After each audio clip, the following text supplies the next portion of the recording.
Hello, everybody.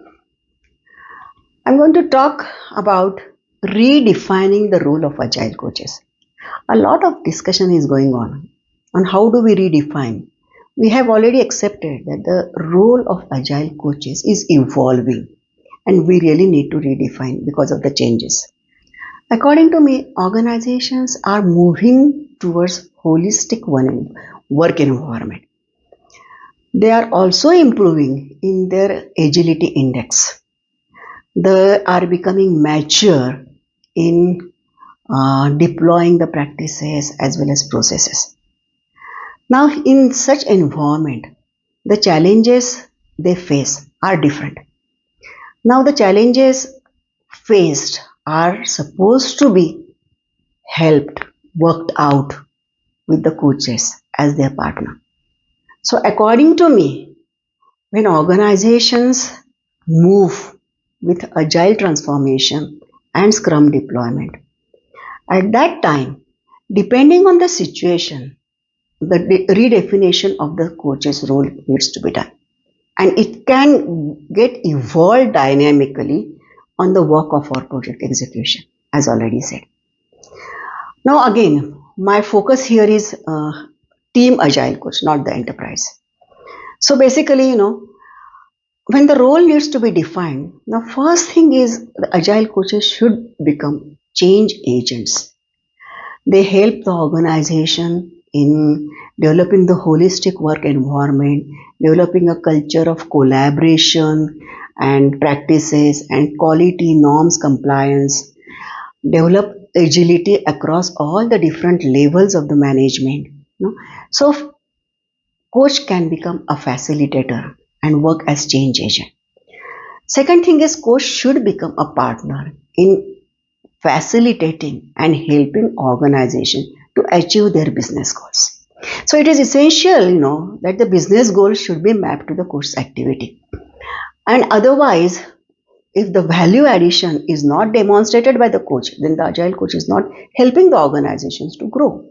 So second thing is understand, and work as a partner with the organization's growth. Now another aspect is, only agile coach cannot do the agile transformation or seamless scrum deployment. We have to create our backbone. So a team of champions need to be developed. So we form a champions team, we train them, we coach them, and then they become, the right and left hand of the coaches when the coach is not around. And when this team is formed, the representation of all the different team members should be there. All the different teams should be represented by one person. And then this team together, the definition of team norms, their collaborative practices, as well as their what they are accountable for, they are answerable for their team, all these activities need to be set at the champions level. So the champions then become your right and left hands. Another aspect is,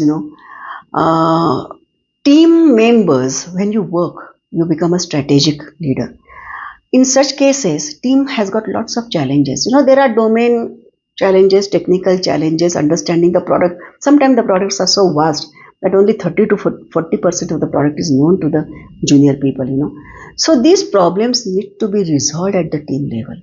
So you can, pair up junior and senior people together for the technical assistance.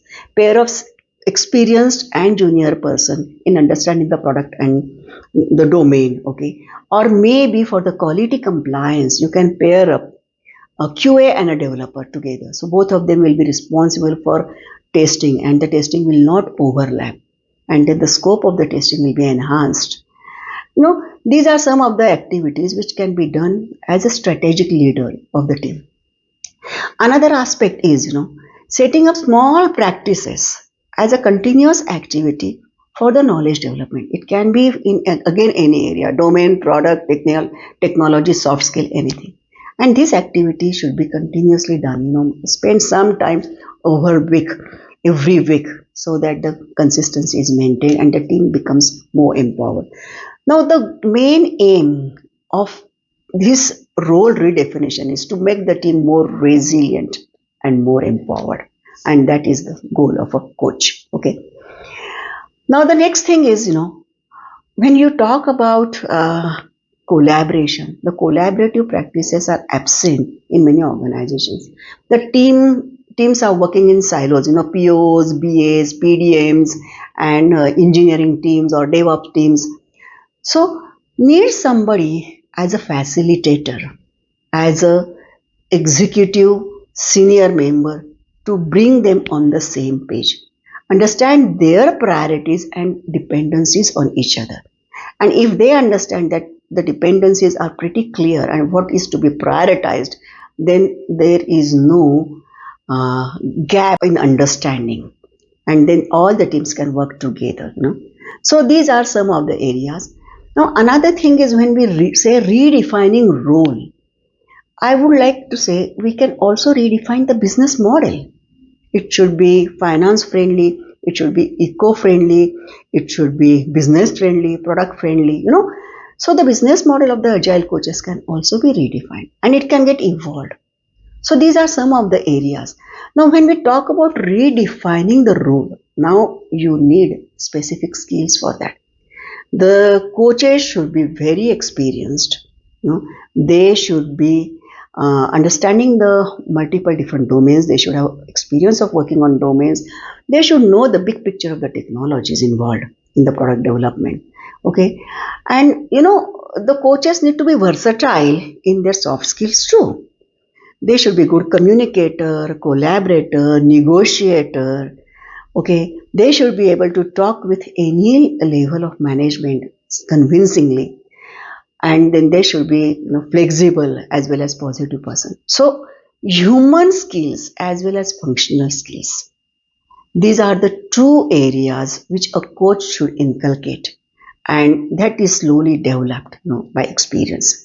But this is very essential when you start working or redefining the role of an agile coach. So to sum up, the role of an agile coach can be redefined, it gets evolved, and it depends on the organization leadership, as an agent, as a partner, as a strategic friend, as a collaborator, as a facilitator, and helping the organization grow and achieve their business goals. Thank you.